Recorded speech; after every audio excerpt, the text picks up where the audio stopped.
नमस्कार, आदाब, सत श्री अकाल दोस्तों। मैं गौरव पाराशर आपका हार्दिक अभिनंदन करता हूं, आपका हार्दिक स्वागत करता हूं आपके अपने प्लेटफॉर्म पर। ठीक है, तो बेहतर से बेहतर की तलाश करो, बेहतर से बेहतर की तलाश करो। मिल जाए नदी तो समंदर की तलाश करो। टूट जाता है शीशा पत्थर की चोट से, टूट जाता है शीशा पत्थर की चोट से, लेकिन टूट जाए पत्थर ऐसा शीशा तलाश करो। इसी मोटिवेशन के साथ आज हम शुरुआत करते हैं अपने इस लेक्चर की। जैसा कि आपने पूर्व की क्लासों में यह अनुभव किया होगा कि जो हम पढ़ रहे हैं वो सर्वश्रेष्ठ और सबसे बेहतरीन पढ़ रहे हैं। हमारी टक्कर में कोई नहीं है, आप ऐसा मान के चले। और आपको ऐसा विश्वास नहीं है तो आप अपने नोट्स उठाएं और अपने किसी भी साथी के नोट से तुलना करें। आप पाएंगे कि आप उनसे बहुत बेहतरीन स्थिति में, क्योंकि हमारे द्वारा और हमारी टीम के द्वारा जो मेहनत की जा रही है वो बहुत ही सराहनीय मेहनत है। ये आपको भी एहसास हो रहा है, जो पढ़ने वाले मेरे साथी हैं, जो भाई बहन हैं, उनको ऐसा एहसास हो रहा होगा कि हमारे पीछे की मेहनत हल्की फुल्की मेहनत नहीं है। हम यूं मुंह उठा के नहीं आ गए हैं। समझ में आई आपको? यदि हमारे माल असली है, माल में दम है, तो वो बिकने वाला है और वो बिकेगा भी। ठीक, अभी हमारी शुरुआत है। बेशक हमारे साथ लोग बहुत कम जुड़े हैं क्योंकि हमारा प्लेटफॉर्म अभी शुरू है। मेरा तो अभी ये प्लेटफॉर्म नया नया है, मैं तो अभी शुरुआती दौर में हूं। लेकिन आप इंतजार कीजिए, हर चीज में वक्त लगता है। ठीक, तो मैं आपको ये विश्वास दिलाता हूं कि हमारे कंटेंट में बहुत दम है और आपका साथ और आपका समर्थन हमें उस मंच तक पहुंचा सकता है, उस मुकाम तक पहुंचा सकता है जहां हम अधिक से अधिक साथियों की सेवा कर सकें। ठीक, तो पिछली क्लास की यदि मैं बात करता हूं तो पिछली क्लास में हमने क्या पढ़ा है वो देखते हैं। हम पढ़ रहे हैं भारत का भौतिक विभाजन, जिसमें सबसे पहले हमने हिमालय है उस हिमालय को बहुत ही विस्तार से हमने क्या कर दिया, कंप्लीट पढ़ लिया है। दूसरे नंबर पर मैंने आपको शुरुआत किया था प्रायद्वीपीय भारत। प्रायद्वीपीय भारत के सबसे पहले प्रायद्वीपीय भारत के अंदर मैंने शुरू किया था क्या क्या शुरू किया था बताइए आप मुझे? मेघालय का पठार। मेघालय का पठार मैंने शुरुआत किया था। मैंने आपको समझा काफी हद तक दिया था, लेकिन आज लिखाना बाकी है, वहीं से हम शुरुआत करेंगे। और मेघालय का पठार पढ़ने के बाद हम झारखंड का पठार पढ़ने वाले हैं। ठीक, झारखंड का पठार हम पढ़ने वाले हैं इस क्लास में, ताकि आपको एक एक चीज यहां से समझ में आए। पुनः आप सभी साथियों का स्वागत करता हूं। आपको विश्वास दिलाने वाला हूं कि आपने यदि हमारे पिछले टॉपिक जाके नहीं देखे हैं, जिनमें हमने भारत की नदियां पढ़ी हैं, भारत की झीलें पढ़े हैं, भारत की हमने खनिज पढ़े हैं, ऊर्जा संसाधन पढ़ा है, कृषि पढ़ा है। तबीयत खराब होने के बाद भी मैं आपको यह एहसास नहीं दिलाने वाला हूं, ठीक, कि हमारी तबीयत खराब है, क्योंकि हमारे अंदर उत्साह है, जोश है और हम जोश से ही पढ़ने वाले हैं। बिल्कुल घबराए नहीं। ठीक, तो आपने यदि हमारे पिछले टॉपिक जाके नहीं देखे हैं तो आप जाके देखें, क्योंकि आपने यदि एक भी टॉपिक ढंग से पढ़ा है तो आपको यह विश्वास होने वाला है कि आप सारे टॉपिक्स लगातार पढ़ते जाएंगे, एक सीक्वेंस बनता जाएगा और अपने प्रॉपर नोट्स बनाएं। ठीक, एक पेन कॉपी साथ लेके बैठे और घर पे आप मैप भी भरें, आप स्क्रीनशॉट लें। इसके अलावा आप मेरा टेलीग्राम चैनल है सरल भूगोल नाम से, उसको भी ज्वाइन करें। वहां जाने के बाद आप क्या कर सकते हैं, मुझे पर्सनल मैसेज भी भेज सकते हैं यदि आपको कोई समस्या है, या इसके अलावा यदि आपको कोई समस्या लग रही है। अभी तक मैंने आपको मेरा कोई ऐसा रिसोर्स नहीं दिया है। शायद मुझे अभी कमेंट में पता लगा है, 2-3 साथियों ने मुझे फोन करके भी ये बताया है कि सर टेलीग्राम चैनल पर हम मैसेज नहीं कर पाते हैं, क्योंकि सेटिंग कुछ इस हिसाब की कर रखी है कि आपके द्वारा ही केवल मैसेज किया जा सकता है, आपके साथी मैसेज नहीं कर सकते। तो आप बिल्कुल घबराए नहीं। आप क्या कर सकते हैं, आप कर सकते हैं कि आपको मैं एक कॉन्टैक्ट नंबर देता हूं, जिसके आप क्या कर सकते हैं, जितनी भी पढ़ाई से संबंधित जो समस्याएं हैं केवल वो आप वहां पर मैसेज कर सकते हैं। यदि आपकी समस्या वाजिब है, लग रहा है वास्तव में ही समस्या है, तो आपको क्या किया जाएगा, उसका सॉल्यूशन कर दिया जाएगा। आप कॉन्टैक्ट नंबर लिख सकते हैं 7014495956। दोबारा नोट कर सकते हैं 7014495956। ठीक, तो आप इस पर मुझे जो भी आपकी समस्या है, परेशानियां हैं, आपको पीडीएफ चाहिए, केवल आप क्या कर सकते हैं, मैसेज मुझे कर सकते हैं। अब आप देखिए, अब हम क्लास को हमारी कंटिन्यू करते हैं। सबसे पहले यदि मैं बात करता हूं तो हम देखते हैं हम पढ़ क्या रहे हैं। हम पढ़ रहे हैं क्या, मेघालय का पठार। मेघालय के पठार की यदि मैं बात करता हूं, पिछली क्लास में मैंने आपको क्या बताया था, ये मेघालय का पठार मैंने भैया आपको बता दिया था। सबसे पहले एक बार आप समझेंगे कौन कौन से क्वेश्चंस आज तक यहां से बने हैं, वो भी आप समझने की कोशिश कीजिएगा। क्या क्वेश्चन बने हैं भैया? सबसे पहले क्वेश्चन बना है, पश्चिम से पूर्व की ओर या पूर्व से पश्चिम की ओर मेघालय के पठार में स्थित इन पहाड़ियों का क्रम पूछ लिया जाएगा। तो आप पश्चिम से पूर्व की ओर यदि पूछा जाए तो याद रखेंगे गारो की पहाड़ी, फिर आती है खासी की पहाड़ी, फिर आती है जयंतिया की पहाड़ियां। ठीक, यदि पूर्व से पश्चिम की ओर पूछे तो पहले आएंगी जयंती की पहाड़ी, फिर आएगी खासी की पहाड़ी, फिर आएगी गारो की पहाड़ी। बिल्कुल रटना नहीं है, इस चित्र को ढंग से 4-5 बार हाथ से बना लेना है, एक एक चीज क्लियर हो जाएगी। दूसरा नंबर का क्वेश्चन यहां से जो बनता है वो है कि गारो की पहाड़ियां हैं, इनकी सर्वोच्च चोटी कौन सी है? तो गारो की पहाड़ियों की सर्वोच्च चोटी है, केवल गारो पहाड़ियों की मैं बात कर रहा हूं तब तो है नोकरेक पर्वत चोटी, लेकिन पूरे यदि मैं इस मेघालय के पठार की यदि मैं सर्वोच्च चोटी की बात करता हूं तो वो हमारी कौन सी है? शिलोंग पर्वत चोटी है। पूरे मेघालय के पठार की सर्वोच्च चोटी यदि पूछी जाएगी तब तो आप करेंगे शिलोंग, और यदि पूछी जाए गारो की पहाड़ियों की, ओनली इन पहाड़ियों की, गारो पहाड़ियों की सर्वोच्च चोटी, तो आप करने वाले हैं नोकरेक। यहां पर एक नोकरेक बायोस्फीयर रिजर्व भी है नोकरेक के नाम से, तो नोकरेक बायोस्फीयर रिजर्व कहां स्थित है? तो आप बता देंगे गारो पहाड़ियों पर स्थित है। इसके बाद यहां से क्वेश्चन बनता है कि विश्व में सर्वाधिक वार्षिक वर्षा वाला स्थान कौन सा है? तो वो है मौसिनराम। मौसिनराम स्थान है जो कहां पर है? खासी की पहाड़ियों पर स्थित है, जहां वार्षिक वर्षा कितनी है? लगभग 1100 से 1300 सेंटीमीटर बरसात होती है। इससे पहले सर्वाधिक वर्षा वाला स्थान था वो भी चेरापूंजी था, लेकिन कहां स्थित था? खासी की पहाड़ियों पर स्थित था। इसके अलावा इस मेघालय के पठार की सर्वोच्च चोटी कौन सी है? शिलोंग पर्वत चोटी है, जिसकी ऊंचाई आप याद रखो तो रख लेना 1965 मीटर है, जो कहां स्थित है? इन खासी की पहाड़ियों पर स्थित है। मैं यदि बात करता हूं जयंती की पहाड़ियों की, तो जयंती की पहाड़ियां हैं, यहां पर विश्व में सर्वाधिक करक्यूमिन वाली मात्रा की हल्दी पाई जाती है, जिसका नाम है लक्का डोंग हल्दी।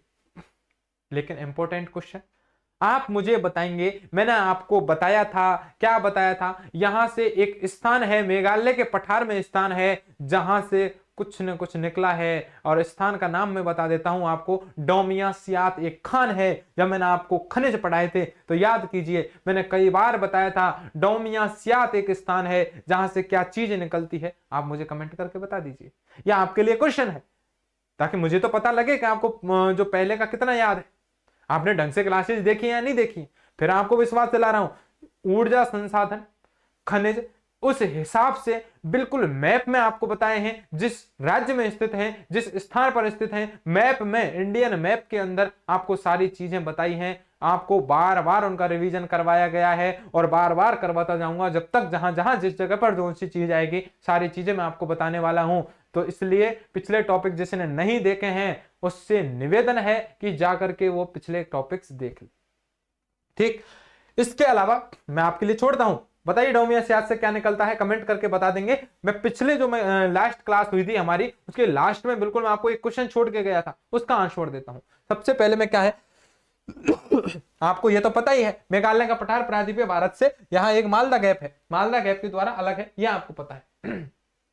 लेकिन मैं आपको एक क्वेश्चन देके गया था कि गारो की पहाड़ी, जयंती की पहाड़ियों पर तो चोटियां आपको नुकीली आपको चोटी दिखाई दे रही है, लेकिन यहां खासी की पहाड़ियां हैं, इनका आकार कैसा है? ऐसा समतल आकार क्यों है?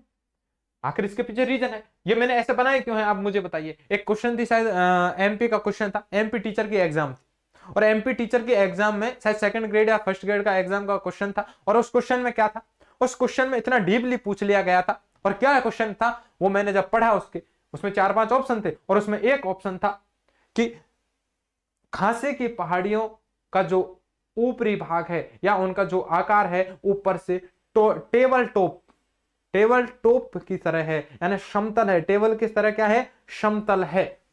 और मुझे बताइए वहां पर लोग चकरा गए कि टेबल टॉप आकार का है। जी हाँ, जब इसमें गहराई से अध्ययन किया मैंने तो मुझे पता लगा कि यहां पर क्या है, चट्टाने हैं, वो कमजोर किस्म की है। मैं नाम इसलिए नहीं बता रहा हूं क्योंकि मैंने आपको भी चट्टाने नहीं पढ़ाई है, आप घबराए नहीं, चट्टान पढ़ाएंगे। वर्ल्ड ज्योग्राफी शुरू करने से पहले आपको चट्टाने पढ़ा दी जाएंगी, यह मेरा आपको पूरा क्या है ठीक है, कमिटमेंट है। अब आप देखेंगे जो खांसी की पहाड़ियां हैं ऊपर से टेबल टॉप के आकार की हैं, समतल है। क्यों? क्योंकि ये कमजोर चट्टानों से बनी है, जिनके बरसात के कारण या पवनों की गति के कारण इनका क्या हो गया है, अपर्दन हो गया है, और ये बिल्कुल ऊपर से क्या हो गई है, समतल हो गई है। ठीक, इतनी सी बात आपको याद हो गई। और यहां से एक स्थान है डोमियसियात है, जहां से क्या निकलता है आप मुझे बताएंगे, मेघालय के पठार से डोमियसियात जगह से क्या निकलता है आप मुझे कमेंट करके बता ही देंगे। ठीक, तो डोमियसियात यहां लिख देता हूं।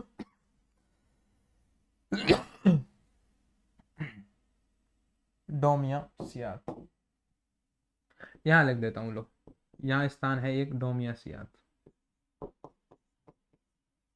ताकि एक ही चित्र में आपको सारी चीजें याद रह जाएं। डोमियसियात से अभ्रक तो नहीं निकलता है, मुझे बताइए, कहीं कहीं डोमियसियात से अभ्रक तो नहीं निकलता है? बताइए मुझे कितना याद है, मैं भी तो देखूं आपको।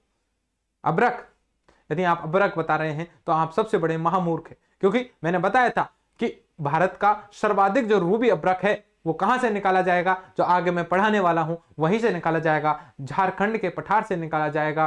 कहां से निकाला जाएगा, थोड़ा सा इंतजार कीजिए, वहीं से ही निकाला जाएगा। ठीक, तो यहां से अभ्रक तो नहीं निकला है, यूरेनियम तो नहीं निकला है कहीं, आप याद कीजिए। जी बिल्कुल, इस डोमियसियात नामक स्थान से यूरेनियम खनन का क्षेत्र है, तो यहां से क्या निकलता है वो भी आपको याद रखना है, यूरेनियम निकलता है। यू लिख लेते हैं, यानी यूरेनियम, यू का मतलब क्या है, यूरेनियम। तो यूरेनियम खनन का क्षेत्र है वो भी कहां स्थित है, यहां स्थित है। मुझे पूरा उम्मीद है कि मेघालय का पठार आपको ढंग से समझ में आया होगा। यदि समझ में नहीं आया है तो आप स्क्रीनशॉट यहां से ले सकते हैं। स्क्रीनशॉट लेने के बाद इस चित्र को बार बार पढ़ेंगे, सारी चीजें मेघालय के पठार से कवर होने वाली हैं। इसके अलावा मेघालय के पठार में कुछ नहीं है, सारी एनसीईआरटी पढ़ लीजिए, किसी भी गाइड को पढ़ लीजिए, किसी भी अच्छी से अच्छी बुक को पढ़ लीजिए, इससे ज्यादा और एक साथ इतनी चीजें चित्रात्मक आपको कहीं देखने को नहीं मिलने वाली है, ये मेरी गारंटी है। सबका समग्र रूप है वो आपके सामने मैंने पेश कर दिया है। ठीक, तो आपको बार बार इधर उधर भटकने की जरूरत नहीं है। यदि किसी बच्चे को सीरियस होकर के पढ़ना है तो वो क्या कर सकता है, इन चीजों को चित्र बनाए और मैं जो चीजें लिख रहा हूं वो सारी चीजें लिखता चले। ठीक, तो मैं ये सारी चीजें लिख देता हूं।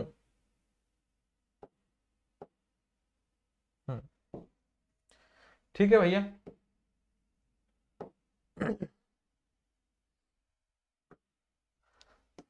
इसका मैं बैकग्राउंड है वो ब्लैक ही लेता हूं ताकि आपको सारी चीज समझ में आ जाए।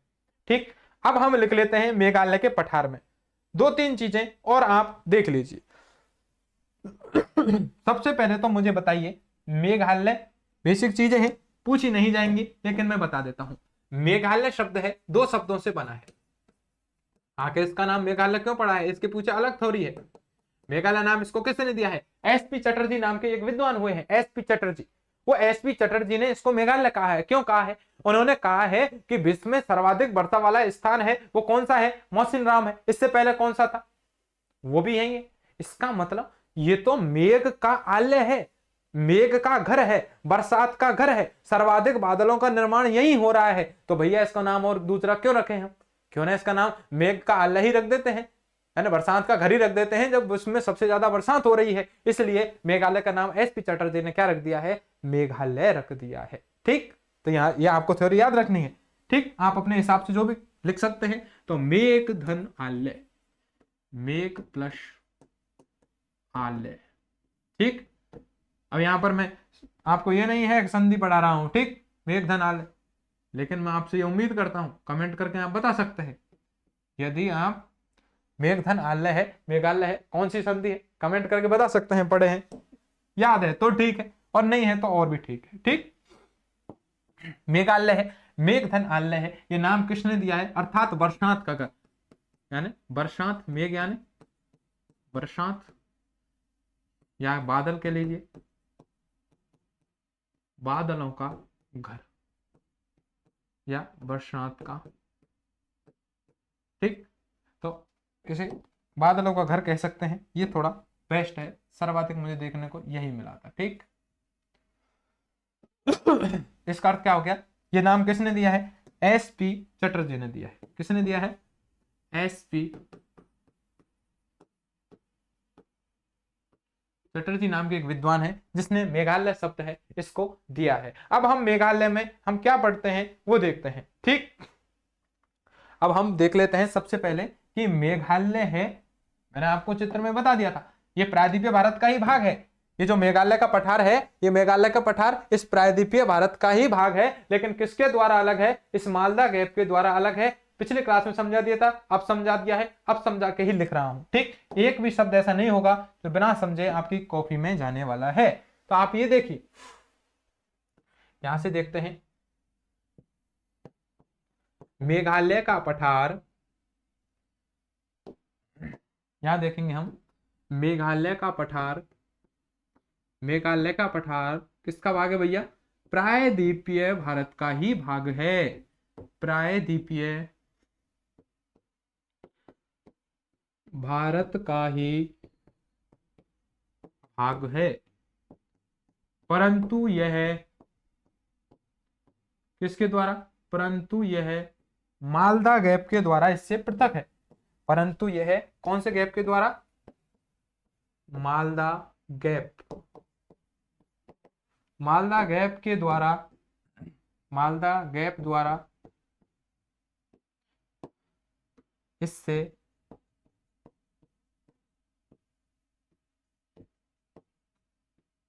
पृथक।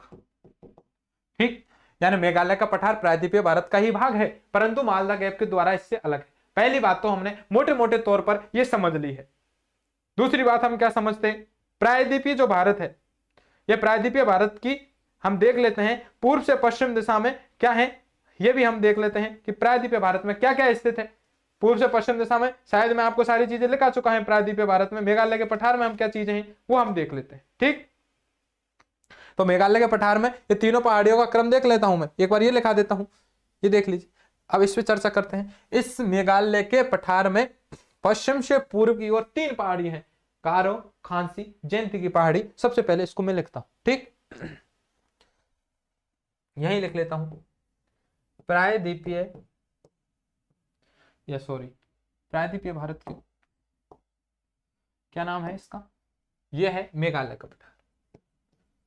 तो मेघालय के पठार, मेघालय के पठार में पश्चिम से पूर्व की ओर, ठीक, पूर्व से पश्चिम भी आ सकता है, ध्यान रखना, पश्चिम से पूर्व की ओर मैं बता रहा हूं पहले, पश्चिम से पूर्व की ओर 3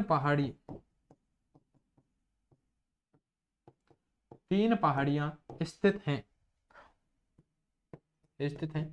जिनका क्रम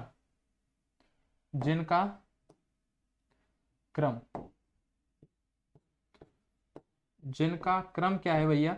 क्रम से याद रखना है आपको। सबसे पहले आप क्रम याद रखेंगे। कौन सा क्रम याद रखना है आपको? ये देख लीजिए, गारो, पश्चिम से पूर्व की ओर याद रखना है, तो गारो, फिर खांसी और फिर जयंती की पहाड़ियां। तो गारो, खांसी और जो जयंती की पहाड़ियां हैं, इनका क्रम है वो कौन सा है? पश्चिम से पूर्व की ओर है। यदि पूर्व से पश्चिम पूछे तो जयंती, खांसी और गारो की पहाड़ियां आपको याद रखना है।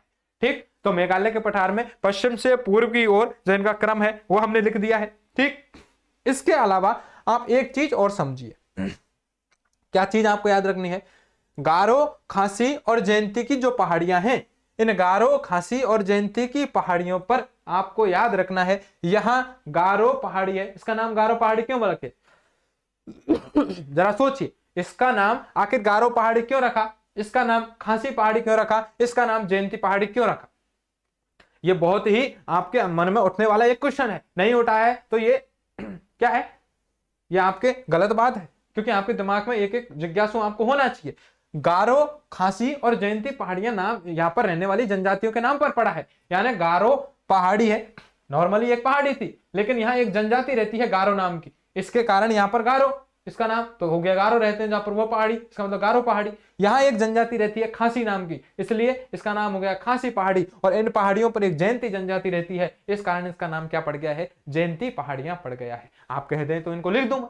ठीक, आपकी आज्ञा हो तो इन चीजों को मैं यहां पर मर्ज कर सकता हूं, तो इन चीजों को चलो लिख ही देते हैं। ठीक है भैया, नेक्स्ट क्या लिख सकता हूं, गारो खांसी, गारो खांसी व जयंतियों की पहाड़ियों पर, जयंतियों की पहाड़ियों पर, गारो खांसी व जयंतियों की पहाड़ियों पर, जयंतियों की पहाड़ियों पर क्रमशः, यानी क्रम से, गारो पर गारो, खांसी पर खांसी और जयंती पर जयंती पहाड़ियां पाई जाती हैं। क्रम से गारो खांसी व जयंतियां, जनजातियां, जयंती जनजाति पाई जाती है। ठीक, जयंती जनजाति, जनजातियां पाई जाती हैं। ठीक, यानी यहाँ पर तीनों पहाड़ियों पर इसी नाम से क्या पाई जाती हैं, जनजातियां हैं, वो यहाँ पर पाई जाती हैं। ये आपको बिल्कुल ही याद रखने वाली बात है। ठीक है, आपको यहाँ पर भूलने वाली बात नहीं है। इसके अलावा मेघालय के पठार है, इस मेघालय के पठार की ओर मैं चित्रात्मक चलता हूं। चित्र में मैंने आपको क्या बताया, यहीं से लिखते हैं। मेघालय के पठार की सर्वोच्च चोटी कौन सी है, आप मुझे बताइए। या फिर एक एक चीज उठा लेते हैं, गारो की पहाड़ियों की बात कर लेते हैं। सबसे पहले गारो की पहाड़ियों पर लिखते हैं, आखिर गारो की पहाड़ियां। ठीक, छोटी सी ऐसे कर लेते हैं। चलो, गारो पहाड़ी पर क्या चीज है वो देख लेते हैं। गारो पहाड़ी, और गारो पहाड़ी है, यहां पर हम देखते हैं दो चीज आपको देखने को मिलेंगी। सबसे पहले तो गारो की पहाड़ी पर मैंने आपको क्या बता दिया है, ये देख लीजिए। गारो की पहाड़ी पर मैं देखता हूं तो सबसे पहले एक तो नोकरेक बायोस्फीयर रिजर्व है और एक नोकरेक पर्वत चोटी है। ये दोनों बातें हैं वो हम यहाँ पर लिख लेते हैं। तो गारो की पहाड़ी में सबसे पहले तो मैं क्या लिखता हूं, पहले नंबर पर मैं लिखता हूं कि इसकी सर्वोच्च चोटी, इसकी सर्वोच्च पर्वत चोटी, और सर्वोच्च पर्वत चोटी कौन सी है मुझे बताइए आप। नोकरेक, कौन सी है, नोकरेक पर्वत चोटी है। ठीक, आपको एक तो ये याद रखना है। इस गारो की पहाड़ियों की दूसरी चोटी है, यहाँ एक बायोस्फीयर रिजर्व है। तो ठीक है, यहाँ नोकरेक के नाम से ही है, यानी Nokrek biosphere reserve, biosphere reserve भी स्थित है। ठीक, रिजर्व भी क्या है, स्थित है। ठीक, नोकरेक बायोस्फीयर रिजर्व है, वो भी इन गारो की पहाड़ियों पर स्थित है। ये चीज मैंने लिख दी है।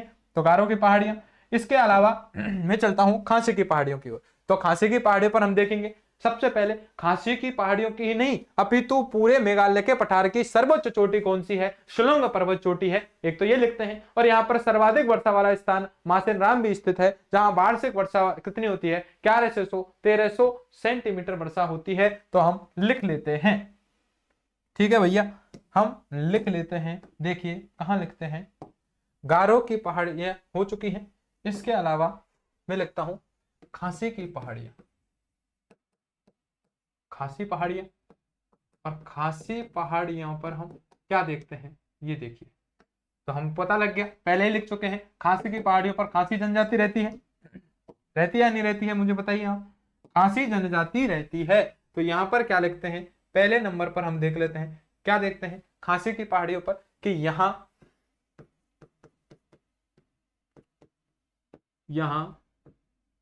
विश्व का सर्वाधिक वर्षा वाला स्थान, सर्वाधिक वर्षा वाला स्थान।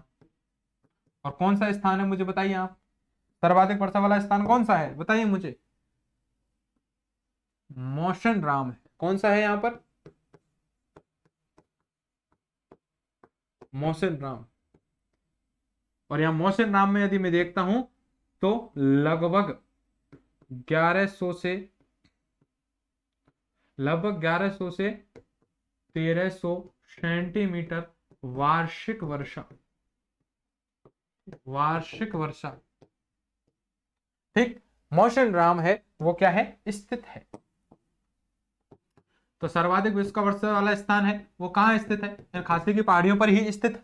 ठीक, इससे पहले हम लिख सकते हैं कौन सा था, वो भी यहीं पर था, इंपॉर्टेंट नहीं है इसलिए मैंने छोड़ दिया है। नेक्स्ट मैं बात करता हूं, यहीं पर खासी की पहाड़ियों पर ही, ठीक कलर ले लेते हैं, खासी की पहाड़ियों पर ही, यहीं पर, ठीक, मेघालय के पठार की सर्वोच्च चोटी स्थित है। यहीं पर मेघालय के पठार की, मेघालय के पठार की सर्वोच्च चोटी, मेघालय के पठार की सर्वोच्च पर्वत चोटी, और सर्वोच्च पर्वत चोटी कौन सी है? शिलोंग। कौन सी चोटी है भैया? शिलोंग चोटी है, वो स्थित है। कौन सी है? शिलोंग। शिलोंग पर्वत चोटी स्थित है। शिलोंग पर्वत चोटी,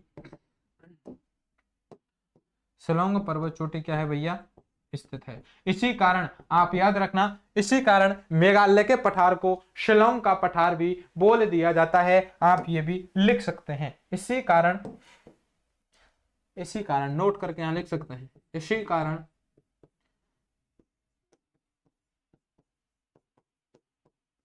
मेघालय को पठार को, या मेघालय के पठार को शिलोंग का पठार भी बोल दिया जाता है, या आप ये डायरेक्ट लिख लीजिए। ठीक है, कारण वारण छोड़िए।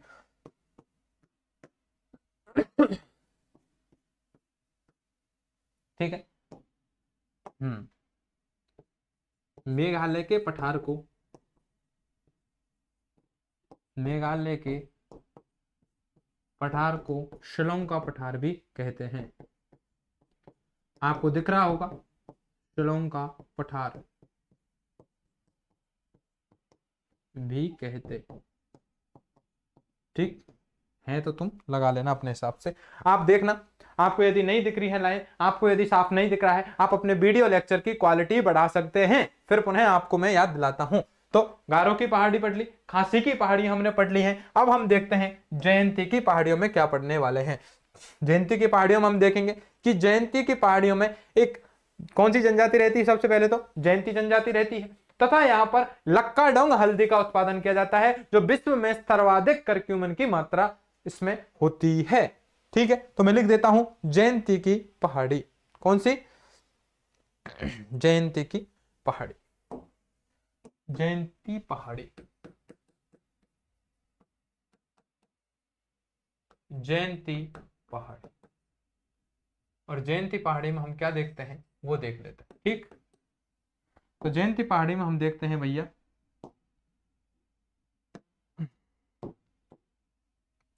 जयंती की पहाड़ी में सबसे पहले हम देखते हैं यहां विश्व प्रसिद्ध, विश्व प्रसिद्ध लक्काडोंग हल्दी। विश्व प्रसिद्ध कौन सी हल्दी है भैया? लक्काडोंग हल्दी।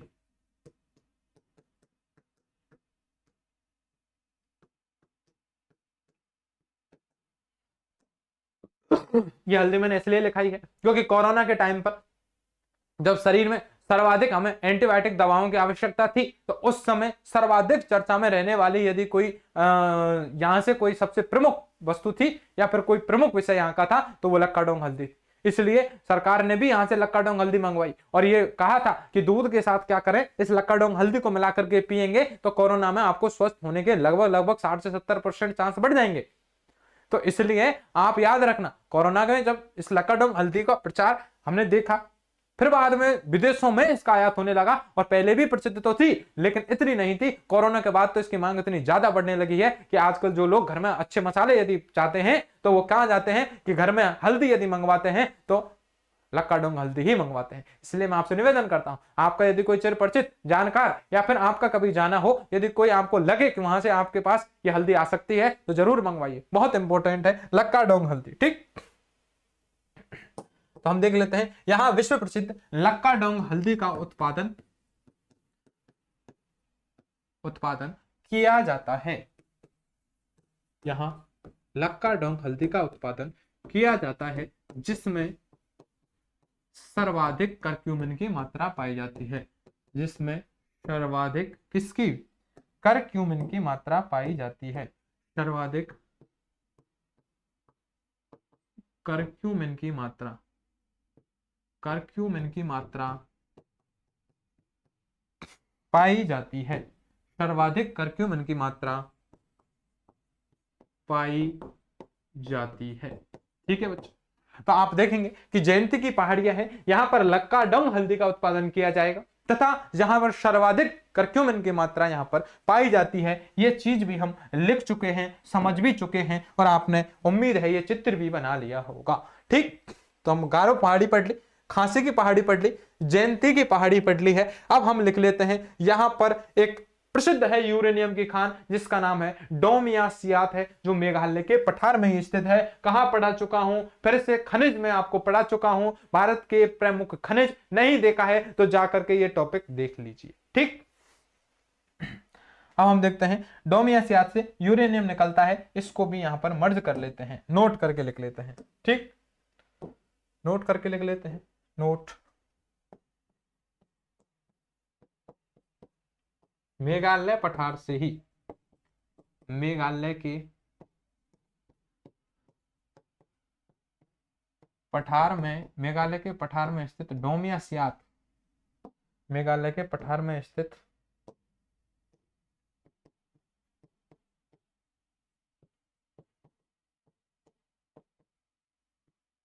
स्थान कह लीजिए या खनन क्षेत्र कह लीजिए,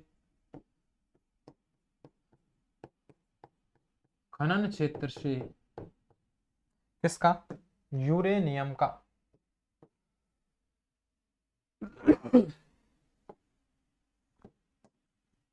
खनन क्षेत्र से यूरेनियम को प्राप्त किया जाता है। यूरेनियम को क्या किया जाता है भैया, प्राप्त किया जाता है। ठीक, तो यहीं से यूरेनियम को प्राप्त किया जाता है। मेरे हिसाब से मेघालय का जो पठार है वो मैंने लगभग आपको कंप्लीट करा दिया है। इसके बाद यहां पर आपको कुछ भी बाकी नहीं बचता है। ठीक, मेघालय का पठार है, यहां से यूरेनियम है, इस यूरेनियम के खनन के लिए ये डोमियासियात खान है जो मैंने आपको बता दी है। इसके हिसाब से मैं यदि देखूं तो मेघालय का पठार मेरी तरफ से कंप्लीट है और आप कहीं भी इसके क्वेश्चन देखेंगे तो आपके सारे क्वेश्चंस यहां पर होने वाले हैं। सबसे पहले देखिए, मैंने आपको ये चित्र शुरुआत में बनाया था। हम पढ़ रहे हैं भारत का प्रायद्वीपीय भारत, ये हमारा भौतिक विभाजन का हिस्सा है। इसमें सबसे पहले मैंने आपको पहले नंबर पर पढ़ाया है मेघालय का पठार। आपने चित्रात्मक आज से पहले मेघालय का पठार नहीं पढ़ा होगा तो आपको फिर से विश्वास दिलाता हूं, इन चित्रों को याद रखिए। एग्जाम में जो भी क्वेश्चन बनेंगे सारे क्वेश्चन आपके यहां से होने वाले हैं। दूसरे नंबर पर मैं जो आपको पढ़ाने वाला हूं, दूसरे नंबर पर मैं आपको जो पढ़ाने वाला हूं वो कौन सा ले लेता हूं, छोटा नागपुर का पठार ले लेता हूं, झारखंड का। झारखंड का छोटा नागपुर का जो पठार है भैया, इसको मैं ले लेता हूं ताकि आपको आसानी से समझ में आ जाए। ठीक, पहले नंबर पर मैंने लिया था मेघालय का पठार। देखिए पहले नंबर पर मैंने क्या लिया था, मेघालय का पठार। पहले नंबर पर मेघालय का पठार लिया था। अब दूसरे नंबर पर ले लेता हूं मैं किसका, झारखंड का पठार। ठीक, दूसरे नंबर पर मैं ले लेता हूं भैया छोटा नागपुर का पठार कह लीजिए या झारखंड का पठार कह लीजिए, बात एक ही है, बात एक ही है। तो दूसरे नंबर पर लेता हूं छोटा नागपुर का पठार, छोटा नागपुर का पठार, छोटा नागपुर का पठार। पुनः आपसे ये निवेदन करता हूं कि यदि आपने ये चित्र समझा है तो थ्योरी आप आसानी से लिख सकते हैं। इसका भी मैं चित्र बनाने वाला हूं, एक एक चित्र को ढंग से आप समझेंगे तो छोटे नागपुर के पठार को बहुत ही आसानी से आप समझ पाएंगे। इसलिए बिल्कुल ही ईमानदारी से, तन मन और मनोयोग से आप सुनेंगे तो आपको सारी चीजें समझ में आने वाली है। मैं देखता हूं लगभग ये मैंने आपको क्या बना दिया है भैया, ये मैंने बना दिया आपको छोटा नागपुर का पठार। क्या बना दिया है, छोटा नागपुर का पठार है, ये मैंने इसको बना दिया है। मैं मैप में भी आपको दिखाऊंगा, मैप में केवल आपको इसकी लोकेशन बता दूंगा लेकिन अंदर की चीजें मैप में आ नहीं सकती, उनको मैं यहीं पर लिखूंगा। इसलिए आप पहले इसको समझें, पहले इस चित्र को समझेंगे तब आपको वो सारे चित्र समझ में आने वाले हैं। सबसे पहले देखता हूं ऊपर, ये हमारा है राज्य है एक बिहार। कौन सा राज्य है, बिहार राज्य है। इधर मैं बात करता हूं, यहां पर एक राज्य आता है जिसका नाम है छत्तीसगढ़। छत्तीसगढ़, मैंने हिसाब से लिखा है, इस हिसाब से समझ जाना, छत्तीसगढ़ है। इधर आता है हमारा पश्चिम बंगाल, क्या आता है ये, पश्चिम बंगाल। और नीचे यहां पर है भैया एक हमारा क्या है, उड़ीसा, उड़ीसा राज्य है। इसके अलावा ये पूरा बीच में है हमारा झारखंड है, बीच में क्या है, ये पूरा झारखंड है। तो आप समझेंगे मुख्यतः पूरे झारखंड में तो छोटा नागपुर का पठार फैला ही है, लेकिन थोड़ा सा हिस्सा इसका, ये वाला हिस्सा बिहार में जा रहा है, ये वाला हिस्सा आप समझिए छत्तीसगढ़ में भी जा रहा है, ये वाला हिस्सा इसका पश्चिम बंगाल में भी जा रहा है, और ये वाला हिस्सा कहां जा रहा है, हल्का सा उड़ीसा में भी जा रहा है। तो चित्र से सारी चीज क्लियर हुई, आप समझिए। अब यहां से आप रटते हैं फालतू, बेवजह रटते हैं, छोटे नागपुर का जो पठार है इसका विस्तार कहां जा रहा है, बिहार में भी है, पश्चिम बंगाल में, छत्तीसगढ़ में है, उड़ीसा में, छत्तीसगढ़ में घुस गया, कभी मध्य प्रदेश घुस गया, कभी उड़ीसा है, इसमें आप बेवजह आप रट रहे हैं, तेलंगाना में है या नहीं, दिमाग पे जोर दे रहे हैं। अरे भाई इस चित्र को समझो, इस चित्र में आपको सारी चीज स्पष्ट दिख रही है, बिहार, पश्चिम बंगाल, छत्तीसगढ़, उड़ीसा, बात खत्म। तो छोटे नागपुर के पठार में यहां तक आपको सारी चीजें समझ में आई है या नहीं आई है, मुझे आप बताइए। ठीक है, अब हम देखते हैं यहां पर 3 पठार देखते हैं। सबसे पहले एक पठार है ये कोडरमा का पठार, एक पठार आता है इसमें हजारीबाग का पठार, और एक पठार इसमें आता है भैया रांची का पठार। ठीक है, तो मैं इसको लिख सकता हूं कोडरमा का पठार। ये कौन सा पठार है, कोडरमा का पठार। ठीक है, कोडरमा का पठार, यह है कोडरमा का पठार। ठीक, यह कोडरमा का पठार है। कोडरमा के पठार के बाद यह कोडरमा, यह है हजारीबाग का पठार। समझाऊंगा, अभी आप देखते जाइए। हजारीबाग का पठार, कोडरमा का पठार हो गया, हजारीबाग का पठार हो गया, और यह है रांची का पठार। रांची का क्या है भैया, पठार है। ठीक, ये रांची का पठार है, और मैं इसको अब दिखा देता हूं, ये हमारा क्या है, पश्चिम बंगाल है। तो इधर क्या है हमारा, पश्चिम बंगाल। ठीक, यह राज्य है इधर, ये वाला हिस्सा। अब आप देखेंगे क्वेश्चन कैसे बनता है। मैंने शायद यूपीएससी या राजस्थान में आरपीएससी का जब क्वेश्चन देखा, तो उसमें आरएस प्री में, मुझे डेट याद नहीं है, लेकिन एक कथन कारण में एक क्वेश्चन था, जो कथन लिखा हुआ था, निम्न में से कौन सा कथन सत्य है या असत्य पूछा था। 3 कथन सत्य थे, 1 असत्य था, लेकिन बच्चे अनुमान ही नहीं लगा पाए, क्योंकि क्वेश्चन क्या था कि इस छोटे नागपुर के पठार में उत्तर से दक्षिण दिशा में, ये ऊपर उत्तर है नीचे दक्षिण है, उत्तर से दक्षिण दिशा में आने पर पठारों का सही क्रम है। और सही क्रम क्या है, पहले कोडरमा का पठार है, फिर हजारीबाग का है, और फिर रांची का पठार है। समझिए आप, उत्तर से दक्षिण दिशा में बढ़ने पर कौन सा है, पहले कोडरमा, फिर हजारीबाग, रांची का। बच्चों ने रट लिया। लेकिन अगली बार हुआ ऐसा कि किसी एग्जाम में यह भी पूछ लिया कि छोटे नागपुर के पठार में दक्षिण से उत्तर की ओर बताइए क्रम, फिर फंस गए। इसका मतलब जिसका ये चित्र क्लियर था, अब की बार उल्टा कर दो भाई, रांची का पठार, फिर हजारीबाग का, फिर कोडरमा का पठार।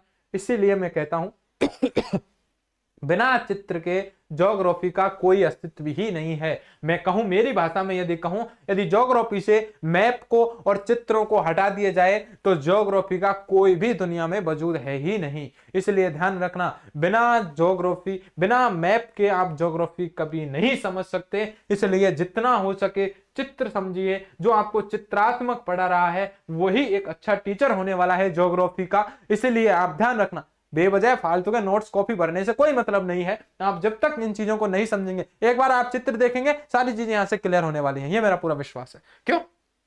इसलिए भी है क्योंकि यहां में 3 पहाड़ियां बताएंगे। आप उत्तर से दक्षिण आपने रट लिया, ठीक है, इधर से इधर भी रट लिया, लेकिन मैं अभी तो यहां 3 पहाड़ियां भी बताने वाला हूं भैया। वो पश्चिम से पूर्व की ओर हैं, यहां 3 पहाड़ियां हैं। आप पश्चिम से पूर्व पूछ लिए, पर उनको रटो आप पूर्व से पश्चिम की ओर। कहां तक रटोगे? एक दिमाग की भी एक क्षमता होती है, वहां उल्टा सीधा हो जाएगा, मामला गड़बड़ा जाएगा। ठीक है, तो आप देखेंगे यहां कोडरमा का पठार है, ये कोडरमा का पठार है, ठीक, ये है हमारा कोडरमा का पठार, ये है हमारा हजारीबाग का पठार, और यह है हमारा रांची का पठार।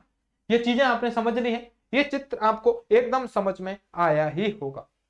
ठीक, इसके अलावा हम देखते हैं दालमा, पोरहाट और राजमहल क्या चीज है। देखिए यहां पहाड़ियां हैं दालमा, ये पहाड़ी है दालमा, ये है पोरहाट और ये पहाड़ियां हैं राजमहल। तो दालमा, पोरहाट और राजमहल, ये तीनों जो पहाड़ियां हैं ये भी कहां स्थित हैं, इस छोटे नागपुर के पठार में स्थित हैं। नहीं दिख रहा है तो अपने वीडियो लेक्चर की क्वालिटी बढ़ाएं, एक एक चीज यहां पर आपको साफ नजर आने वाला है। और मैं थ्योरी तो अभी लिखने ही वाला हूं, आप समझिए। ये पहाड़ी है दालमा पहाड़ी, ये है पोरहाट पहाड़ी और ये है राजमहल की पहाड़ियां। इसलिए अब की बार सबसे इंपॉर्टेंट क्वेश्चन यदि बनेगा, फंसाएगा एग्जामिनर, तो आपको यहीं से फंसाएगा कि छोटे नागपुर के पठार में पश्चिम से पूर्व की ओर, पश्चिम से पूर्व की ओर पहाड़ियों का सही क्रम है। तो आप बताएंगे दालमा, पोरहाट और राजमहल। ठीक, ये चित्र आपने देख लिया। अब हमने देख लिया है छोटे नागपुर के पठार में दो तीन चीजें और देख रहे हैं। यहां से सोन नदी जा रही है, ठीक, यहां से सोन नदी जाएगी। इस नदी को भी मैं मैप में दिखा देता हूं, जितनी भी नदियां हैं उनको मैं एक बार यहां पर आपको दिखा देने वाला हूं। चलो दिखाई देता हूं।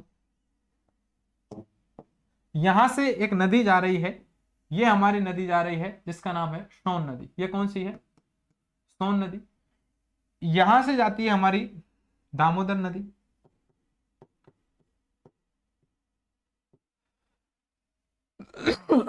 और यहां से आती है हमारी महानदी। ऐसे जाती है हमारी महानदी। गुरुजी यहां नदियों को क्यों फंसा रहे हो? इसलिए फंसा रहा हूं, मैं चाहता हूं कि ये चित्र आपको याद रहे, कोई क्वेश्चन आपका इधर उधर का कुछ भी नहीं छूटे।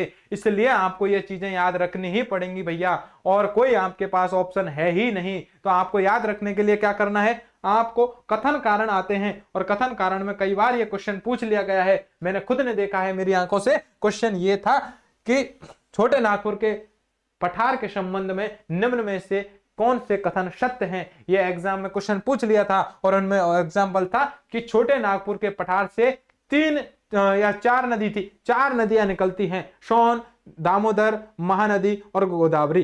ठीक, एग्जामिनर ने फंसा दिया, बच्चों ने कहा गोदावरी भी गुजर रही होगी, और गोदावरी को भी वो सही करके आ गए थे। इसलिए ध्यान रखना है, केवल और केवल कितनी नदियां निकल रही हैं? केवल और केवल 3 नदियां ही यहां से निकल रही हैं, सोन नदी, दामोदर नदी और महानदी। ये तीनों नदियां ही आपको याद रखनी है। ठीक, इसके अलावा छोटा नागपुर का पठार झारखंड में है। मुख्यतः तो ये बीच वाला जो हिस्सा है ये झारखंड राज्य में है, और झारखंड राज्य में मैंने आपको कम से कम 20 से 25 बार ये बता दिया था। क्या बता दिया था? कि झरिया, बोकारो, गिरिडीह, करणपुरा कहां स्थित है? झारखंड में है। किस चीज के लिए प्रसिद्ध है?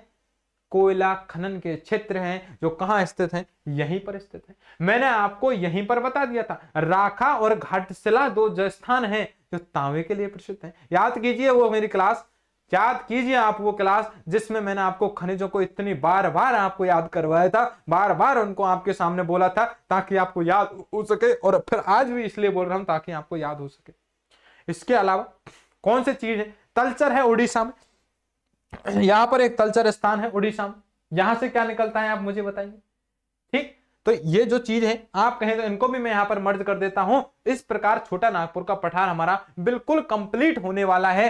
जो जो चीजें हैं वो सारी चीजें मैं आपको यहां पर बता देने वाला हूं। ठीक,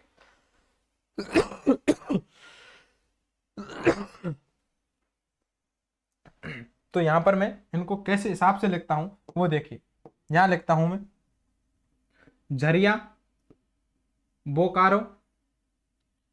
ठीक, वैसे तो मैं देखा जाऊं यदि एग्जैक्ट इनकी लोकेशन यदि मैं लिखूं, आप चाहें गुरुजी एग्जैक्ट लोकेशन इनको लिखो, तो देखो यहां झरिया पड़ता है झारखंड में, झरिया, यहां बोकारो, यहां गिरिडीह, यहां गिरिडीह आता है, यहां इस जगह पर करणपुर आता है। ठीक, तो झरिया, बोकारो, गिरिडीह, करणपुरा, ये 4 स्थान है कोयला खनन के क्षेत्र, वो यहां पर है। तलचर कहां है भैया? उड़ीसा में है। तो ये उड़ीसा वाला हिस्सा है, तो यहां पर देखते हैं टी फोर तलचर है। T4 क्या है यहाँ पर, राखा और घाटशिला भी यही है, राखा और घाटशिला है वो भी यही है, राखा और घाटशिला। ठीक है, चलो इनको ऐसे लिख देता हूं, राखा फिर घाटशिला, जी घाटशिला है। ठीक, इसके अलावा जादूगोड़ा भी यहाँ है। जादूगोड़ा से क्या निकलता है मुझे बताइए, बहुत इंपॉर्टेंट है जादूगोड़ा। इस जादूगोड़ा से भी कुछ खनन क्षेत्र निकलता है, इस जादूगोड़ा से भी यहाँ से कुछ निकलता है। तो इन खनन क्षेत्रों को मैं एक साथ लिख दूंगा, किस बिहार में है, छत्तीसगढ़ में, झारखंड में, किस राज्य में कौन सा खनन क्षेत्र है, क्या निकलता है, इसकी एक सारणी बना दूंगा ताकि सारी चीजें क्लियर हो जाए। अब आप मुझे बताइए सारी चीज आपको क्लियर हुई है या नहीं हुई है। छोटे नागपुर के पठार में आपको कोई समस्या तो नहीं हुई है, आप मुझे कमेंट करके बताएं। दोबारा एक बार गहरी सांस लें, सांस लेने के बाद एक बार आप समझेंगे तो सारी चीजें आपको यहां से बिल्कुल साफ नजर आने वाली हैं। ठीक, तो आप कैसे समझेंगे भैया, आप इस प्रकार समझने वाले हैं कि छोटे नागपुर के पठार में आप देखेंगे, छोटा नागपुर का पठार मुख्यतः तो झारखंड में फैला हुआ है, लेकिन इसके अलावा इसका विस्तार छत्तीसगढ़ में भी है, इसके अलावा इसका विस्तार छत्तीसगढ़ के अलावा बिहार में भी है, यहां पश्चिम बंगाल में भी है और उड़ीसा में भी इसका विस्तार देखने को मिलता है। छोटे नागपुर के पठार में उत्तर से दक्षिण दिशा में आने पर 3 पठार हमको देखने को मिलते हैं, कोडरमा का पठार, हजारीबाग का पठार और रांची का पठार हमको देखने को मिलता है। इसके अलावा इस छोटे नागपुर के पठार में पश्चिम से पूर्व की ओर जाने पर 3 पहाड़ियां मिलती हैं, दालमा, पोरहाट और राजमहल, 3 पहाड़ियां मिलती हैं। जिसमें छोटे नागपुर के पठार को भारत का रूर प्रदेश कहा जाता है। सबसे ज्यादा यदि मुझे कोई क्वेश्चन देखने को मिला तो यही मिला, रूर प्रदेश। गुरुजी समझ नहीं आया है रूर प्रदेश क्या है। देखिए, जब मैं विश्व के संदर्भ में बात करूंगा तो विश्व के संदर्भ में बात करूंगा कि यूरोप जो हमारा महाद्वीप है, उस यूरोप महाद्वीप में एक देश आता है जर्मनी। पूरे मैप में आपको बताऊंगा यूरोप महाद्वीप कहां है, उसमें जर्मनी देश कहां है, और जर्मनी देश के अंदर भी मैं आपको बताने वाला हूं कि रूर प्रदेश कहां है। वहां तो यूरोप के जर्मनी देश में एक जगह है रूर, और रूर नामक स्थान पर सर्वाधिक विश्व में कोयले का उत्पादन होता है। किसका उत्पादन होता है? कोयले का उत्पादन होता है। लेकिन भारत में यदि मैं बात करता हूं तो सर्वाधिक कोयला निकलता है वो इस छोटे नागपुर के पठार से ही निकलता है। इस कारण इसे भारत का रूर कहा दिया जाता है। विश्व के संदर्भ में रूर सर्वाधिक कोयला निकलता है, लेकिन भारत में सर्वाधिक कोयला तो इस छोटे नागपुर के पठार से निकलता है, झारखंड से निकलता है। इस कारण इसे भारत का रूर प्रदेश कहा जाता है। यह क्वेश्चन भी सर्वाधिक देखने को मिला है कि भारत का रूर प्रदेश किसे कहा जाता है, तो छोटा नागपुर का पठार या झारखंड के पठार को कहा जाता है। जहां हम देखते हैं कोयले की खान है झरिया, बोकारो, गिरिडीह, करणपुरा सबसे इंपॉर्टेंट खान है, यहां से सर्वाधिक भारत में कोयला निकलता है। ठीक, तो लगभग मोटे मोटे तौर पर इसकी जितनी भी चीजें थी वो सारी चीजें मैंने आपको बता दी है। इसके अलावा एक क्वेश्चन है वो मैं लिखा देता हूं और सारी चीजें यहां से फिर कंप्लीट कवर होने वाली हैं। यहीं पर मैंने एक क्वेश्चन देखा है, क्या देखा है भैया वो देख लीजिए आप। यहां पर राजमहल की पहाड़ियों पर एक सर्वोच्च चोटी है जिसका नाम है पारस चोटी, पारसनाथ की चोटी, पारसनाथ पर्वत चोटी। और ये पारसनाथ पर्वत चोटी है, इसकी हाइट आपको याद रखनी है, कई बार इसकी हाइट डायरेक्ट पूछी गई है। तो 1365 इसकी हाइट है, 1365। इसलिए ये क्वेश्चन कई बार बना है कि छोटे नागपुर के पठार या झारखंड के पठार की सर्वोच्च चोटी कौन सी है, तो पारसनाथ चोटी है, जो कहां स्थित है? राजमहल की पहाड़ियों पर स्थित है। तो आपको ये बात याद रखनी है कि राजमहल की पहाड़ियों पर एक पारसनाथ नाम की चोटी है भैया, और ये पारसनाथ की चोटी न केवल राजमहल की अपितु छोटे नागपुर के पठार की सर्वोच्च चोटी है।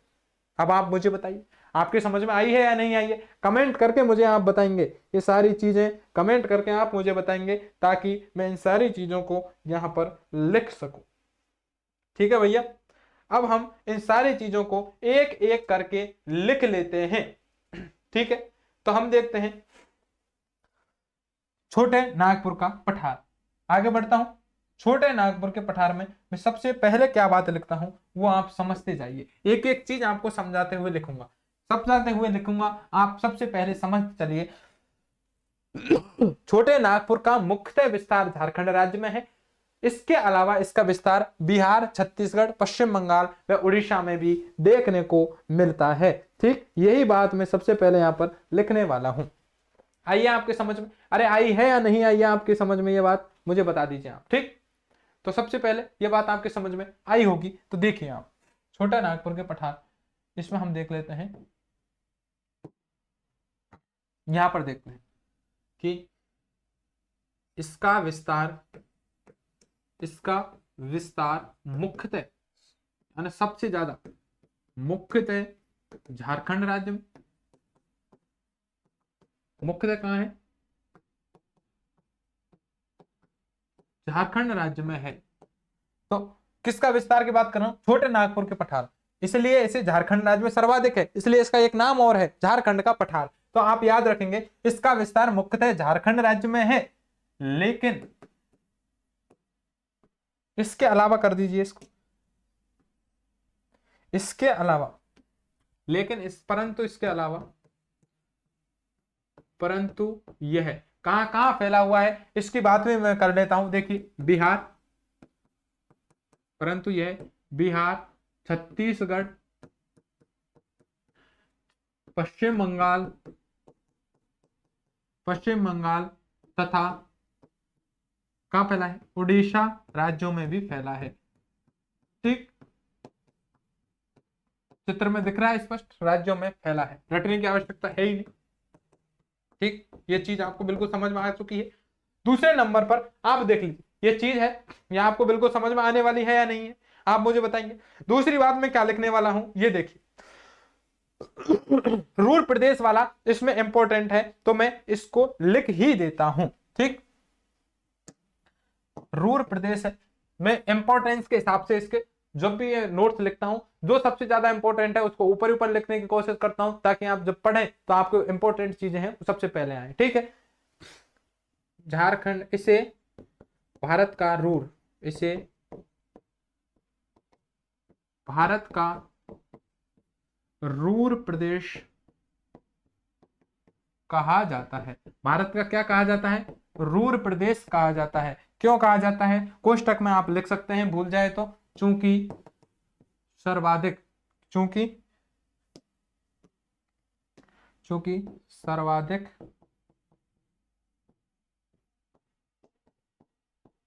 कोयला खनन यहीं से होता है, इस कारण इसको क्या बोला जाता है, भारत का रूर प्रदेश। किसको बोल दिया है हमने, छोटे नागपुर के पठार को रूर प्रदेश हमने बोल दिया गया है।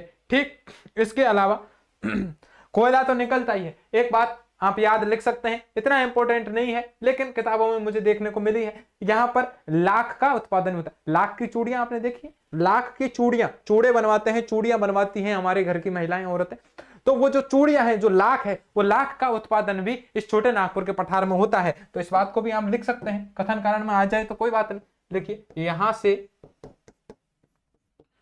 लाख का उत्पादन भी होता है, लाख का उत्पादन भी होता है। ठीक, यहां से लाख का उत्पादन हो गया। इसके अलावा मैं क्या बात आपको बताने वाला हूं वो देखिए, मैंने यहां पर कौन कौन सी नदियां हैं वो देखिए, सोन नदी हो गई, दामोदर नदी हो गई और महानदी हो गई, ये तीनों नदियां भी यहीं से गुजरती हैं, इन चीजों को भी लिख लेते हैं। ठीक,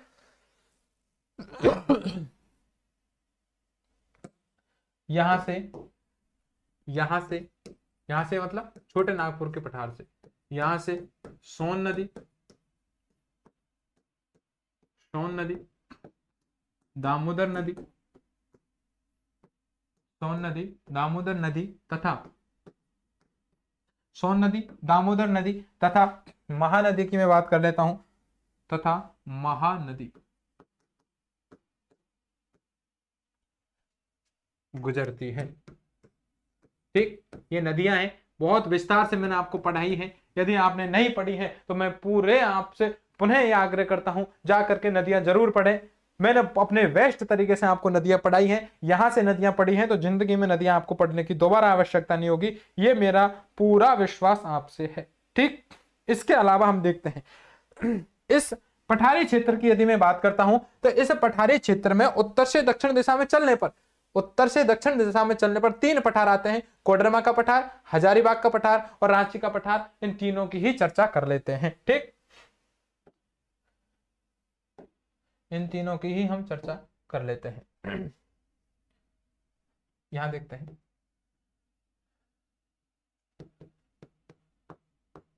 इस पठारी क्षेत्र में, इस पठारी क्षेत्र में कहां से, उत्तर से दक्षिण, उत्तर से दक्षिण दिशा में आने पर, उत्तर से दक्षिण दिशा में आने पर, उत्तर से दक्षिण दिशा में यदि आएंगे भैया हम, उत्तर से दक्षिण दिशा में आने पर हमें 3 पठार, हमें छोड़ दीजिए। ठीक, हम देखें उत्तर से दक्षिण दिशा में आने पर 3 पठार हमें देखने को मिलते हैं, 3 पठार मिलते हैं। ठीक, और कौन कौन से 3 पठार हैं? सबसे पहले मैं बात कर लेता हूं भैया, पहले नंबर पर मैं बात कर लेता हूं, ए नंबर पर कोडरमा का पठार। किसका? कोडरमा का पठार। ठीक, कोडरमा का पठार है। अब आप मुझे बताइए, कोडरमा का पठार किस चीज के लिए प्रसिद्ध है? कोडरमा का पठार है, यह अभ्रक के लिए प्रसिद्ध तो नहीं है। आप जाके देखिए, अपनी कॉपी उठाइए और आप जाकर के देखेंगे कि कोडरमा पठार मैंने क्यों लिखवाया था। ध्यान रखना, कोडरमा पठार मैंने जब भी आपको खनिज पढ़ाए थे, बहुत विस्तार से पढ़ाया था कि यहाँ भारत का सर्वोत्तम प्रकार का एक अभ्रक निकलता है जिसका नाम है रूबी अभ्रक है। जिसका नाम क्या है? रूबी अभ्रक निकलता है। तो यहां से रूबी प्रकार का एक अभ्रक है, रूबी अभ्रक, यूबी अभ्रक निकलता है, या रूबी अभ्रक का खनन क्षेत्र है ये। ठीक, निकलता है। ठीक, यहां से कोडरमा का पठार हो गया। दूसरा मैं देखता हूं, कोडरमा के बाद है हमारा कौन सा हो गया? पहले नंबर पर हम कोडरमा के पठार के देख चुके हैं। दूसरे नंबर पर देखिए हजारीबाग है, हजारीबाग का पठार है। इस हजारीबाग के पठार की हम चर्चा कर लेते हैं, हजारीबाग का पठार। ठीक, तो हजारीबाग और हजारीबाग का पठार है। हजारीबाग का पठार किसके लिए प्रसिद्ध है मुझे बताइए? ये लोहे के लिए प्रसिद्ध है। लोहे के लिए क्या है भैया? यहां से लोहा निकलता है और क्या निकलता है? कोयला निकलता है। तो लोहे प्लस कोयले के लिए प्रसिद्ध। ठीक, लोहा प्लस कोयला खनन क्षेत्र यहां पर देखने को मिलते हैं, कोयला खनन क्षेत्र यहां पर मिलते हैं। लोहा और कोयला, ये हजारीबाग से लोहा और कोयला जो ये 2 खनन क्षेत्र हैं, ये हमें देखने को मिलते हैं। तो कोडरमा हो गया, हजारीबाग हो गया, और तीसरे नंबर पर हम देखते हैं रांची का पठार। सी नंबर पर भैया हम देखते हैं रांची का पठार। और रांची का पठार की यदि मैं बात करता हूं तो यहीं से भी कोयला निकलता है। और क्या निकलता है? एक तो यहां से कोयला निकलता है, और कोयला निकलने के बाद सेम यहां से लोहा निकलता है। तो लोहा प्लस कोयला यहां से खनन किया जाता है। लोहा प्लस कोयला खनन का काम है वो इस पठार से किया जाता है। तो कोडरमा का पठार, हजारीबाग का पठार और रांची का पठार, ये तीनों पठार हैं, मैंने आपको बिल्कुल सही सही बता दिए गए हैं। अब देखते हैं छोटे नागपुर के पठार में, मैंने आपको बताई है 3 पहाड़ियां हैं, इनको लिख देता हूं। छोटे नागपुर के पठार में पश्चिम से पूर्व दिशा में जाने पर 3 पहाड़ियां हैं, दालमा, पोरहाट और राजमहल। दालमा, पोरहाट और राजमहल की पहाड़ियां आपको देखने को मिलती हैं। ठीक, तो यहां पर लिखता हूं छोटे नागपुर के पठार में, छोटे नागपुर के पठार में पश्चिम से पूर्व दिशा में चलने पर, पश्चिम से पूर्व की ओर जाने पर 3 पहाड़ियां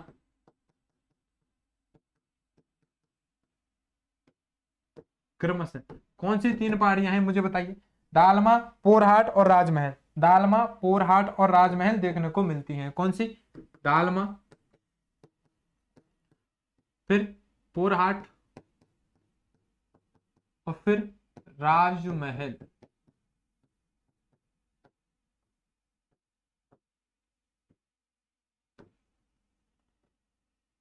राजमहल, ठीक, तीन पहाड़ियां स्थित हैं, जाने पर तीन पहाड़ियां हैं, क्यों क्रम से ये क्या है, स्थित है।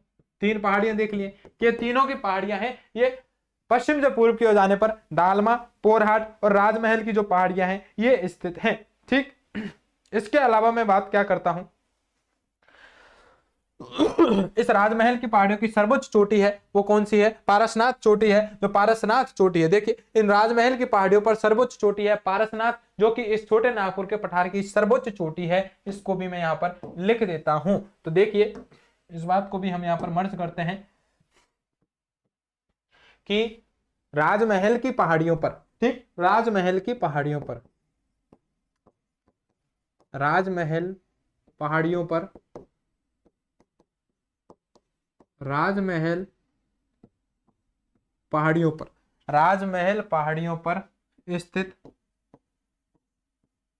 पारसनाथ चोटी, कौन सी चोटी है यहां पर स्थित भैया, पारसनाथ चोटी, पारसनाथ चोटी। और ये पारसनाथ चोटी की हाइट मैंने आपको बता ही दी थी, 1365 मीटर। पारसनाथ चोटी, चोटी जो कि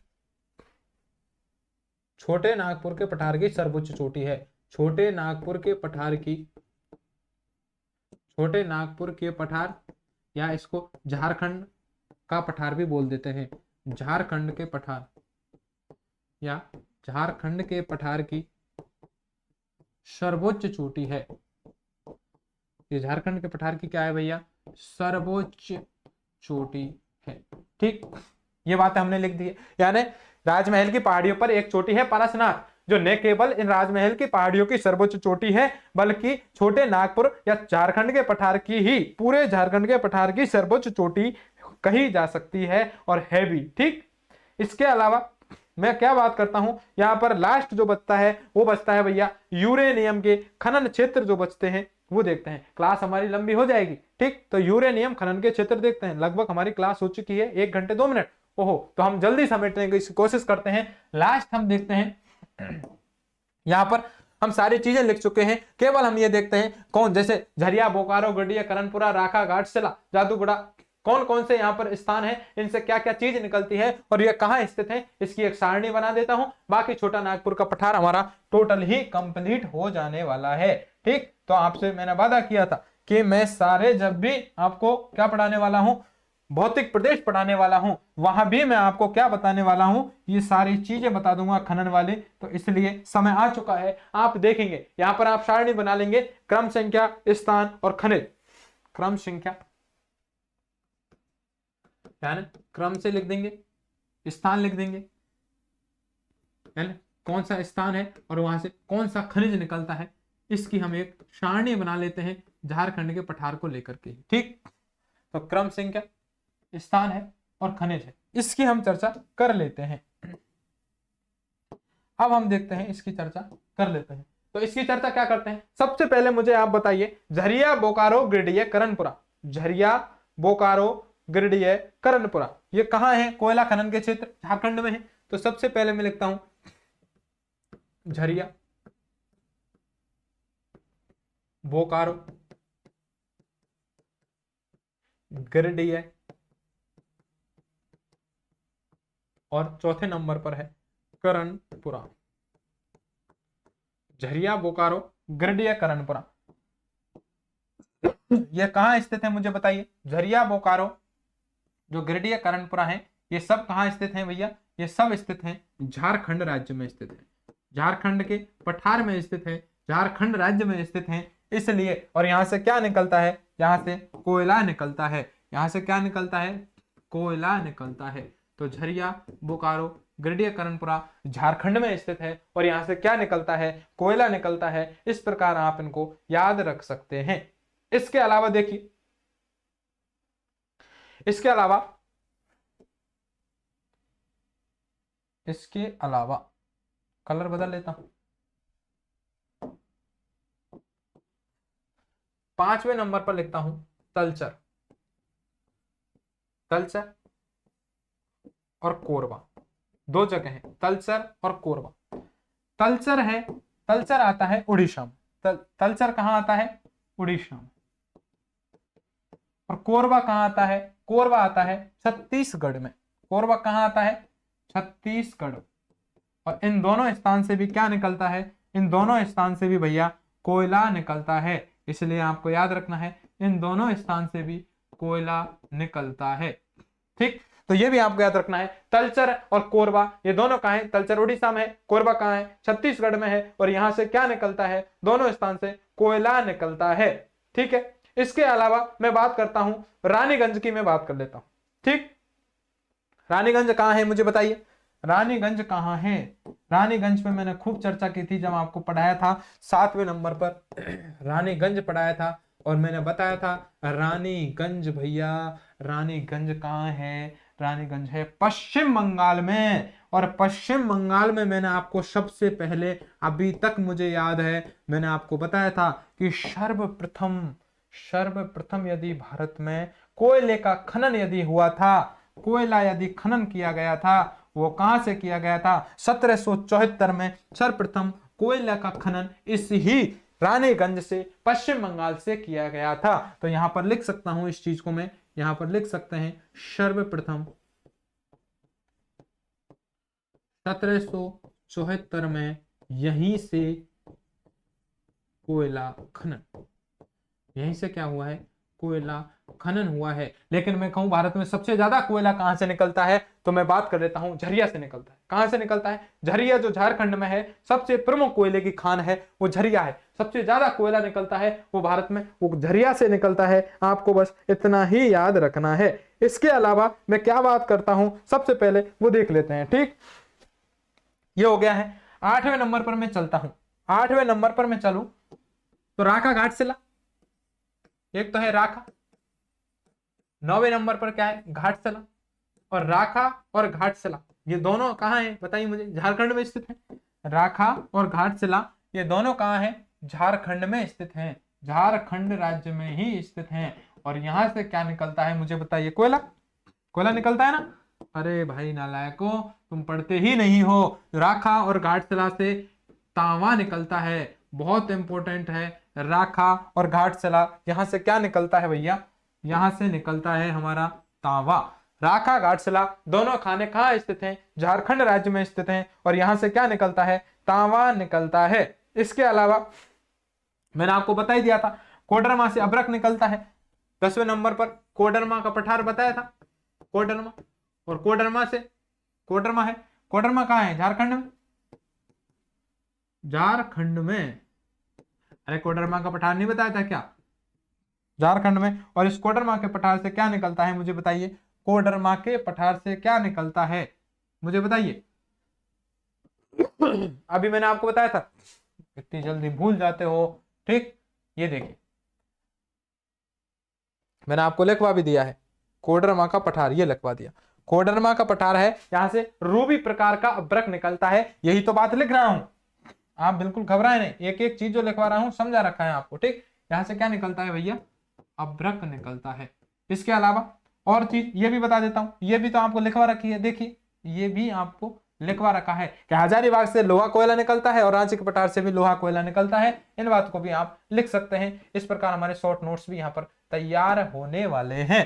ठीक, तो 10वें नंबर पर ये लिख दिए हैं। 10वें नंबर के बाद 11वें नंबर पर लिख सकते हैं हजारीबाग से लोहा कोयला निकलता है।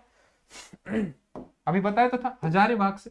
ठीक, तो 11वें नंबर पर कोडरमा हो गया, हजारीबाग निकल लेता हूं। हजारीबाग भी कहां है? झारखंड में है।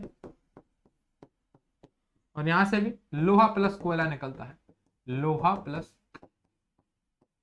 कोयला निकलता है। इसके अलावा रांची लिख देता हूं। ठीक, 12वें नंबर पर रांची का पठार है, मैंने बता दिया था। और रांची का पठार है, और रांची के पठार से भी देखो क्या निकलता है? सेम निकलता है। रांची का पठार भी कहां है? झारखंड में है, झारखंड में है। कहां है? झारखंड में है। ये चीज निकलती है लोहा प्लस कोयला, लोहा प्लस कोयला। तलचर उड़ीसा है, यहां से भी कोयला निकलता है। इस बात को भी आप यहां पर मर्ज कर सकते हैं। तलचर है, ठीक, उड़ीसा में है, जो वहां से कोयला निकलता है, ये बात भी आप याद कर सकते हैं। इसके अलावा झारखंड में एक स्थान है सिंह भूमि, यह भी आपको याद रखना है, सिंह भूमि, सिंह भूमि, और यह है झारखंड में। यहां से स्पेशल लोहा निकलता है, यहां से क्या निकलता है, झारखंड में है, यहां का लोहा प्रसिद्ध है, कई बार क्वेश्चन देखने को मिला है। तो यहां से क्या निकलता है भैया, लोहा। तो ध्यान रखना ये सिंह भूमि है, लोहे का खनन का क्षेत्र है, सिंह भूमि लोहा खनन का क्षेत्र है, झारखंड में स्थित है। और जादूगुड़ा है, यूरेनियम की खान है, इसको लास्ट हम लिख सकते हैं जादूगुड़ा। 14वें नंबर पर है जादूगुड़ा, और जादूगुड़ा है यूरेनियम खनन का क्षेत्र है। कहाँ है जादूगुड़ा भैया, झारखंड राज्य में ही स्थित है, इस झारखंड के पठार में ही स्थित है। इस कारण इस झारखंड के पठार में जादूगुड़ा है, इस जादूगुड़ा से क्या निकलता है, यूरेनियम।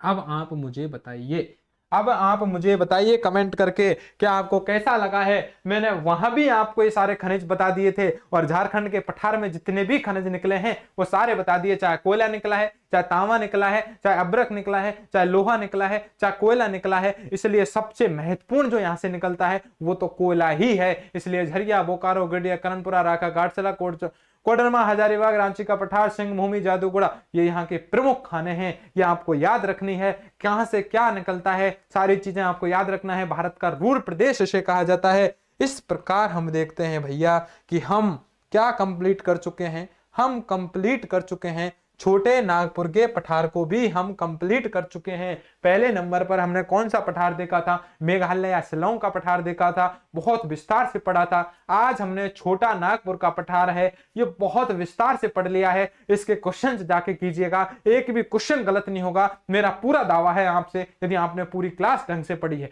पुनः आपसे निवेदन करता हूं, पुनः आपसे विनती करता हूं कि यदि आपको ये क्लासेज पसंद आ रही हैं, क्लास थोड़ी लंबी हो चुकी है लेकिन आपको घबराने की कोई जरूरत नहीं है। कभी कभी कोई टॉपिक इतना बड़ा आ जाता है कि हमें वो थोड़ा लंबा लेना पड़ता है, बीच में छोड़ने पर आपके जो रिदम है वो पूरा खत्म हो जाएगा, आपको टॉपिक समझ में नहीं आएगा। इसलिए कुछ क्लासेज हैं हमारी थोड़ा ऊपर जा सकती हैं, तो आप बिल्कुल नहीं घबराएं। हमारा उद्देश्य है कि आपको बेहतरीन तरीके से पढ़ाया जाए, बस इसी उम्मीद, इसी आशा के साथ कि आप मुझे अच्छी तरह से सुन पा रहे होंगे, मेरे जो लेक्चर है इनको आसानी से समझ पा रहे होंगे, तथा आपको यदि किसी भी तरह की कोई समस्या है तो आप क्या कर सकते हैं, मुझे कमेंट कर सकते हैं, कमेंट में अपनी समस्या लिख सकते हैं, आपकी समस्या का समाधान किया जाएगा। आपको जो टेलीग्राम की जो पीडीएफ है यह आपको भेज दी जाएंगी।